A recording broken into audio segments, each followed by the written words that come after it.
Popping on today to talk briefly about my beginnings and introduction to a type of therapy and a way of thinking called integrative family systems. And Richard Schwartz is the guy, No Bad Parts is the book. And I am going to see about journaling this a little bit because I have a feeling it's going to be quite interesting. The very, very simplistic broad brush concept is we're all made out of multiple parts, basically all of the little people that make us the one cohesive person that we operate with, moving through this life, and that we perceive ourselves to be. It'll be interesting how that plays into the Buddhist sense of self, but I'm going to keep it to that because one, I'm still just barely brushing the surface of understanding it myself, and two, keep this a little bit short. But I came to this, I'll explain that a bit, just because we all have the things that come up in our lives when it's time. And for me, I've had therapy before, different times of life, mostly later in life.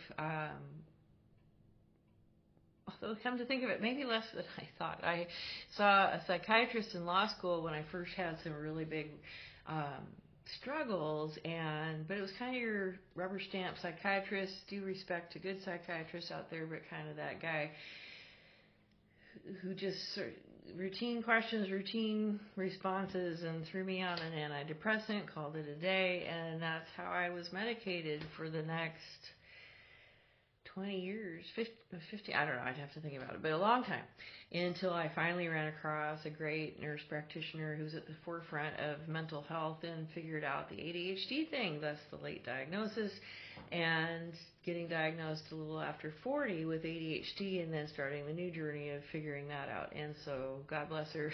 And so as I think about it, as I started saying that, maybe I haven't been in really focused therapy as much as I thought, because I've seen doctors who ask, how are you? Check the box, you're fine, here's your refill. This nurse practitioner, it wasn't counseling so much as just talking about where things were at, and then once it was diagnosed, how are you doing on your medication? I did go to a cognitive behavioral therapist for a couple of years when sort of this pinnacle of trauma, I guess is a way to put it, happened a couple, I guess 4 years ago now. There was such a great turning point in my life, and that had its time, and after a couple of years, for a variety of reasons, that it wasn't anymore, and I no longer needed it. And it was really interesting talking to my psychiatrist at the time, and she said, with all the work you do in meditation, and then the just extraordinary friend circle I have, and the intellectual, the reading and this and that I do, that it probably wasn't a necessary, not saying not useful, but it had less of a fundamental function, because I already had pieces of it. I mean, meditation is your ultimate cognitive behavioral therapy. And so life went on for a little while, and I have been feeling this sense lately of questions I can't quite grapple with, layers of the onion that I kind of getting stuck, I'm not getting any deeper. And she had been talking about general talk therapy, but it was hard to kind of get excited about starting over with somebody, going through all the background, it all feels so tedious, so clearly wasn't pulling me. And then I hear this podcast, as so much of what I learn comes through 10% Happier, shout out once again to them, and their interview with Dr. Schwartz, and he's talking about the system and ran through an example of what it is. And another super broad brush about it is there's essentially 3 layers. I'm going to be horrible at explaining because I'm still just, like I said, just wrapping my arms around it. But essentially we have different layers of protectors, and anger's one of them. There's specific terminology that goes with all this, so I'm not going to try. But anger, for example, is one that comes in to protect a different part of ourselves. And so some of this is unwrapping all that and unpacking all that. And even with just the couple sessions I've had, I am so intrigued, even more so than, after hearing this podcast. I got the book, just started that, read the intro.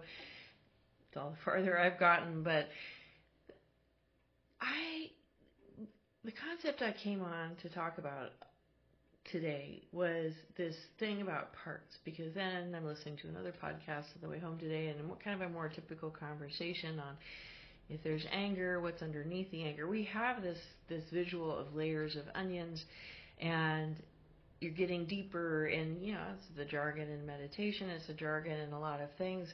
And I thought, this idea that there are parts that coexist together in a room, some are more dominant than others, but they're all coexisting as a community, makes a lot of sense. And it's going to be really interesting to reframe things that way. One of the first exercise I was set on was, instead of to just start thinking in this way, instead of saying, okay, I'm angry, say, well, there's a part of me that's angry, well, there's a part of me that's this.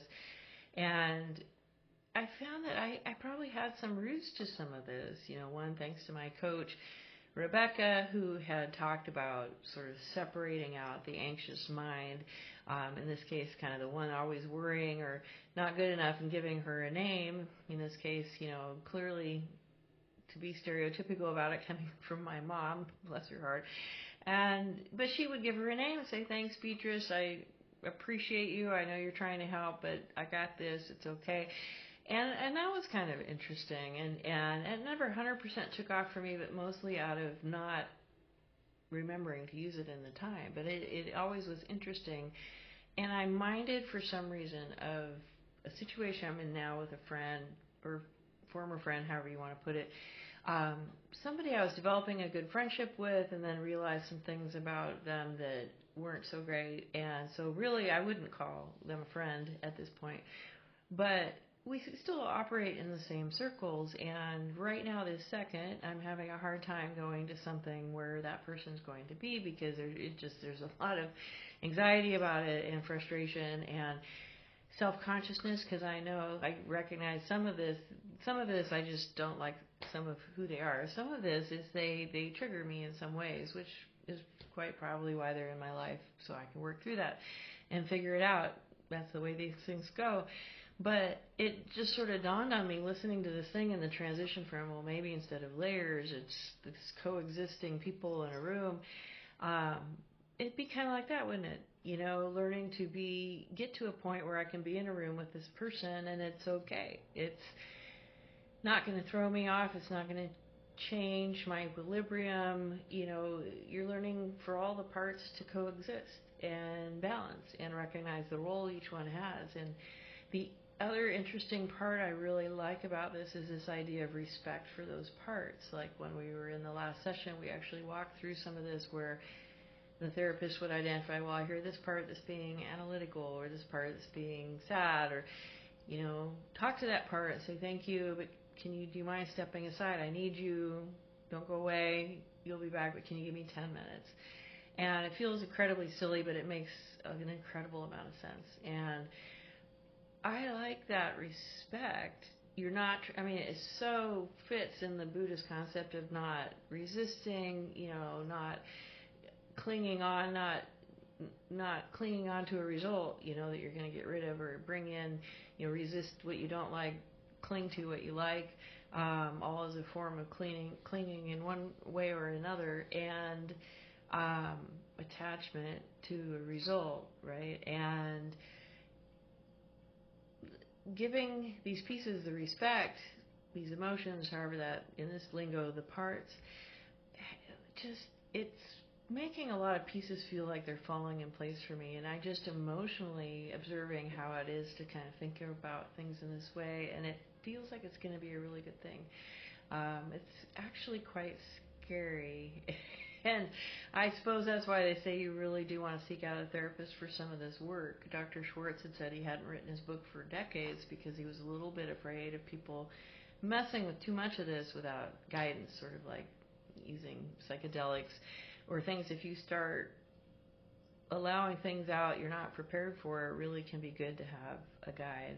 And the theory that I heard in his podcast that he wrote the book was he felt like you could start to understand the concepts and maybe get through that first layer. And I could see how that's going to be really interesting and very vulnerable, and all that brings with it. So anyway, that's my introduction to my introduction, and we'll see. You know, it's going to get pretty personal, I have a feeling, and pretty intense. And maybe this is as good a way as any other to process it, is to share it and see if that helps anybody else. So I'll throw this one out there, whether you see more from it or not, probably. But we'll take it a day at a time. Thank you. See you later.